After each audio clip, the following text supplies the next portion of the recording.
I find that the main reason now that I have left to be in support of the motion is that I am so tired of talking about woke culture. That's why it's gone too far, more than anything else. And I thank the other speakers for making the points for me, because it means I don't have to reiterate the point that no, free speech is not some right-wing reframing of whatever. It's the foundation of Western civilization. Upon this civilization is built, and the Enlightenment values that led to it. I don't have to make the point that has been made by far better people in the past, that the only way to deal with the problem of racism is to treat people on the content of their character and nothing else. And the fact that woke culture seeks to overturn that is a new form of racism that we must all oppose. It means also I will not use this opportunity to say I told you so, as someone who spent the last 5 years warning people in the West that if we continue to erode our culture, if we continue to undermine our confidence in Western values, that our enemies like Vladimir Putin will seek to capitalize on it. I will not make any of those points tonight, at all. Instead, I am not going to talk to those of you who already agree with me, which I imagine is most of you. I'm not going to talk to you because I imagine after everything you've heard tonight, you're going to vote for the proposition. I'm going to confess I will take your vote for granted. Tonight, I am the Labour Party and you are the Red Wall. Now, I want to talk to those of you who are woke and who are open to rational argument. A small minority, I accept. Because one of the tenets of wokeness is, of course, that your feelings matter more than the truth. But I believe in you. I believe there are those of you here who are woke, who are open to rational argument, so let me make one. We are told that your generation cares more than any other about one issue in particular, and that issue is climate change. We're told that many of you suffer from climate anxiety. You wish to save the planet. And for tonight, and tonight only, I will join you. I will join you in worshipping at the feet of Saint Greta of climate change. Let us all accept right here, right now, that we are living through a climate emergency and our stocks of polar bears are running extremely low. I join you in this view. I truly do. Now, what are we to do about this huge problem facing humanity? What can we in Britain do? We can only do one thing. You know why? This country is responsible for 2% of global carbon emissions, which means that if Britain was to sink into the sea right now, it would make absolutely no difference to the issue of climate change. You know why? Because the future of the climate is going to be decided in Asia and in Latin America by poor people who couldn't give a shit about saving the planet. No, thank you. No, thank you.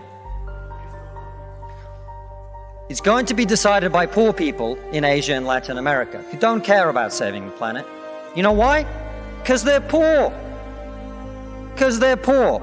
I come from Russia, which is not a poor country, it's a middle-income country. 20% of households in Russia do not have an indoor toilet.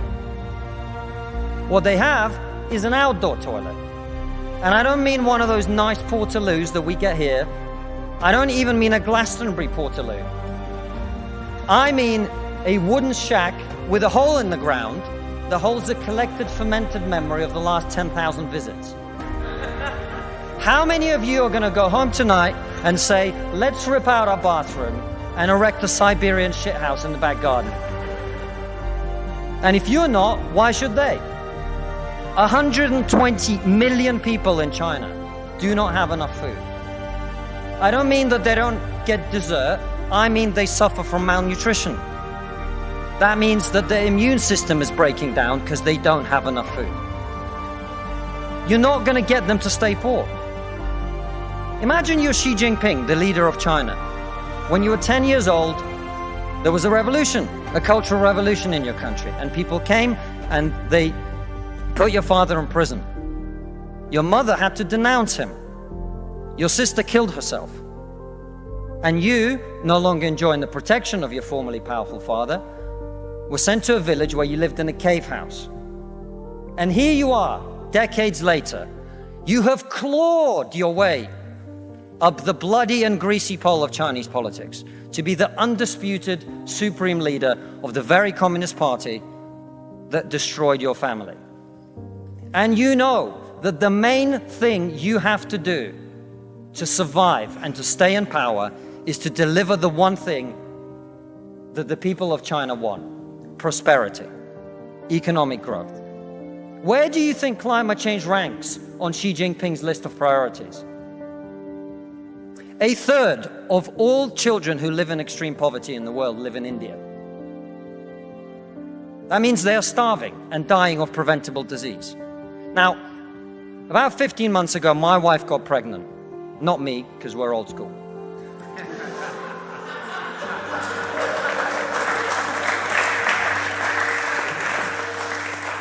And for 9 months, we talked about what our boy would look like, what he might do when he grows up. We looked at baby scans and videos on YouTube about what the fetus looks like at 9 months and 12 months and 20 months. And eventually he was born.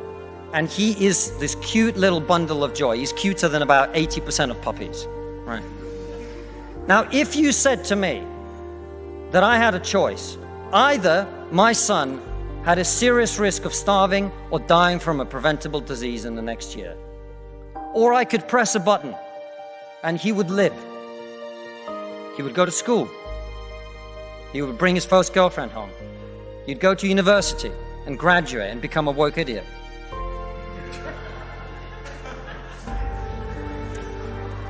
And then he'd get a job and get married and have children and become a man. But all I have to do is press this button. And for every day of my son's life, a giant plume of CO2 is going to get released into the atmosphere. Now, you're all very young, and most of you are not parents. Let me tell you something. There is not a parent in the world who would not smash that button so hard their hand bled.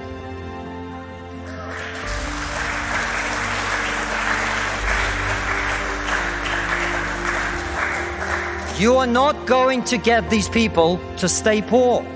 You're not even going to get them to not want to be richer. And so, I put it to you, ladies and gentlemen, there is only one thing we can do in this country to stop climate change. And that is to make scientific and technological breakthroughs that will create the clean energy that is not only clean, but also cheap. And no, thank you. And I want everyone to get home on time today, which is not going to happen. And the only thing that wokeness has to offer in exchange is to brainwash bright young minds like you to believe that you are victims, to believe that you have no agency, to believe that what you must do to improve the world is to complain, is to protest, is to throw soup on paintings. And we on this side of the house are not on this side of the house because we do not wish to improve the world. We sit on this side of the house because we know that the way to improve the world is to work, is to create, it is to build. And the problem with woke culture is that it's trained too many young minds like yours to forget about that. Thank you very much.